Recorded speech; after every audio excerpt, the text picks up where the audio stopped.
কম খরচে লাভজনক ও ফলন বেশি পাওয়ায় নারায়ণগঞ্জে অনাবাদি প্রতি জমিতে বাড়ছে বস্তায় আদা চাষ। এ নিয়ে বিস্তারিত জানিয়েছেন সহকর্মী শরীফ সুমন।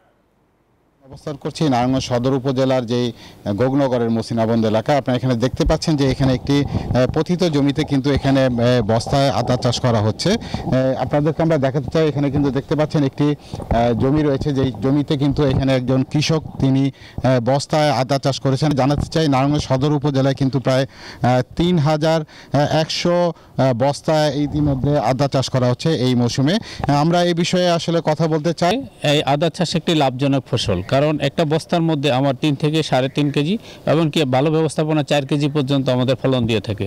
তাইলে 100 বস্তায় 400 কেজি অনায়াসে আসে। তাইলে আমাদের বাড়ির পাশে যে সকল পতির জায়গা আছে এগুলোকে উত্তম ব্যবহারের জন্য আমাদের আদা চাষ একটা ভালো প্রযুক্তি। আর এই আদা উৎপাদন যদি আমরা প্রত্যেকটা বাড়ির সামনে এভাবে করতে পারি, তাইলে আমাদের বৈদেশিক যে আদাটা আমদানি করতে হয় এই আদাটা আমাদের যে রপ্তানির যে খরচটা সেটা আমাদের দেশে সাশ্রয় হচ্ছে।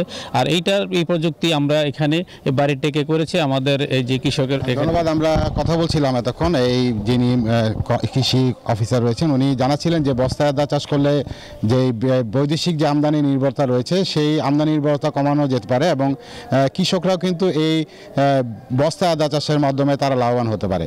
তো নারায়ণগঞ্জের সদর উপজেলার গোগনগরে থেকে আমার কাছে ছিল এই সর্বশেষ। ফিরে যাচ্ছি স্টুডিওতে।